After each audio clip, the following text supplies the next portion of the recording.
What's going on, everyone? Welcome back to the channel. It's your boy, Dead on Dave, and we are here coming at you from Germany to give you a little bit of the copious take on these brand new logos from WWE for both Raw and SmackDown. Look, it's hotly debated. Everybody has an opinion, and most seem to be relatively negative. I gotta be honest, man. I like both logos mainly. Look. Here's the deal with me, and if you've been watching this channel for a while, you know this is very true.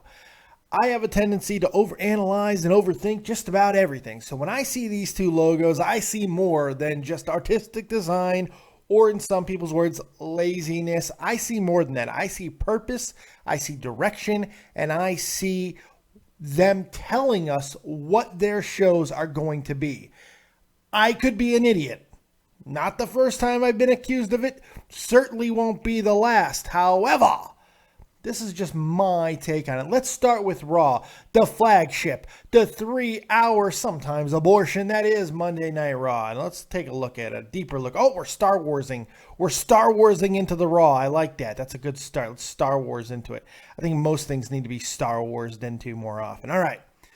When we see this logo, instantly to me, I think Attitude Era. It looks like the Attitude Era Raw logo. I mean, the way that Raw was drawn, I think those big friggin' letters that Sabu jumped off of. It's just what I think of. They're a little bit more blocky, a little more deco-ish. But other than that, it is really looking like the Attitude Era Raw. And it's got a big underline underneath it, too. A big friggin' underline. It's letting you know, Raw, underline, Attitude. And I think that is indicative of what we're going to see on Raw. It's already being touted as the bad guy show, you know, that type of deal, where I think we're going to see more reality-based stories of good and bad guy. I'm thinking they are going to take things back to the Attitude Era-ish type of way, at least as far as booking. I think we're going to see a lot of good versus bad, but very, ambiguous on which one is which. I think there's going to be a lot of very realistic storylines, maybe not so much as power struggles, but it just feels like there's something poignant about the design. They could have used 50,000 different designs for Raw. Now, granted, it's only 3 letters, so there's only so many ways you could do it. However, choosing this specific one, I don't think anything that they do is out of laziness. These people work too goddamn hard too long. It just doesn't make sense to go, okay, that one works. Someone get me my Jack. Where's my bottle of Jack? You know, I don't see that happening. Scotch tastes good. No, that doesn't make sense to me. There was thought into this, and I think it has to do with the overall theme, the feel of the show. Now, that's Raw's. So I don't really have a problem with Raw's because of that thought process. Now, just on itself, yes, it's blocky and kind of ugly, but I think that it means more than it shows. Now, SmackDown, on the other hand, let's talk about SmackDown. I really like this. I like SmackDowns. Now, we didn't Star Wars into it. We did a rock around the clock to get to it, but still, you know, it worked out. I like it. It's slick. It's progressive. It's kind of new agey in some way, and it's italicized. I mean, I like things when they slant to the right like that. It reminds me of my genitals. I appreciate that. I still don't understand why the word live is in it. I don't get that. That's my biggest problem with this, is why the fuck are we talking SmackDown Live? It's not Raw Live, and Raw's been live for goddamn 87 fucking years. So I don't know. It doesn't make sense to me. SmackDown Live. It's just called SmackDown. I don't know if they wanted to make the logo bigger. I don't know. Who wants to say SmackDown Live? I'm not titling my shit SmackDown Live. I can tell you that. My reviews, if you're searching for Dead on Dave reviews with the hopes of like SmackDown Live review, actually no, on accident it will stay the same, because I do say SmackDown Live reviews, not SmackDown Live reviews. It's SmackDown Live reviews. I got to put a comma in, I guess. Fuck, I don't know. Anyway, this design, it's sleek. It's SmackDown. It's SmackDown. It's a word. It's not a logo. That's another thing you guys got to remember. It's not like a giant fist coming at the screen or anything like that. I would like to be fisted by SmackDown, but I'm not. Oh, we're clocking back. It's just words. It's just words. So it's how the words are presented is how you're interpreting what you're about to see.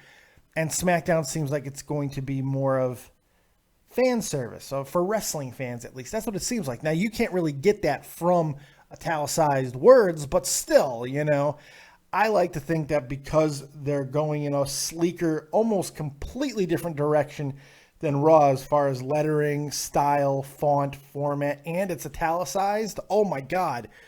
To me, it just shows it's a polar opposite of Raw. Raw went a more elegant, older deco style with the big blocky letters and underlying Raw. It's not just Raw, it's Raw. And the down is underlined because you got one line from the down going this way over the smack or Mac, and then the K goes into a line over the live. So there's really no way to say it other than italicized, I guess. Look, I like it. I don't think it's all that bad. At the end, it's no... Okay, here's what I'll say. This is the best thing I could say because here's the thing. It's no worse than what we already had. Neither one of these logos are no worse than the other logos that were already there for Raw and SmackDown. That's reality. These are not worse. They may not be better, but they're not worse. They really can't be much better or worse. They're words. They're just words that are highlighted a certain way, and the font is different. It really isn't all that much different, so it's not like, Elizabeth, I'm coming to see you, honey. None of that shit. So stop freaking out. That's coming from a guy who's overanalyzing and think that we're going to get something from Raw and something from SmackDown based off the fucking logo. So don't take any advice from me because I clearly am insane. But that's okay. Look, I'd love to talk more about the logos, but they're fucking logos, and I can't talk much more about them. So I'm going to go catch Pokemon because that's what I do. That's my life now. I hobble on a cane, and I catch Pokemon. It is what I do. I got a Pokemon hat. I'm going to wear it. I'm going to go catch me some muzzafuzzin' Pokemon. I suggest you do the same, and make sure you're back here tomorrow after Battleground for your copious review, the live review. And I'll probably eat more peppers because I got to eat more peppers. I owe somebody a pepper. And you can buy more peppers for me to eat. I mean, you can pay for me to eat more peppers. Just watch the show and you'll see why my asshole is burning a lot this morning, okay? Just watch last night's show and you'll see why my butthole is on fire, okay? And more butthole fires are coming because I'm an idiot and I like money. So, all right, thank you guys very much for joining me right here on Dead on Dave Productions, your copious analysis of both Raw and SmackDown's new logos. Make sure you're checking out everything going on in the community. Tommy C. over at Shopping Point, XLT Live Podcast, very own Too Tall, Jeff the Huff Huffman, Grand Slam 87. Make sure you check them out. Real Talk Metaphor Messiah, Jack Malay, Andre Corbiel. Big shout out to Andre friggin' Corbiel. All right, he came into my chat last night. Andre Corbiel's the man. I love Andre Corbiel. Big shout out to all you guys. Thank you very much. And maybe we'll be back a little bit later if I'm not dead from Pokemon hunting. All right, we'll see you a little bit later on. Keep it copious, folks. And as always, if you don't have talent, have talented friends. We'll see you next time. Peace.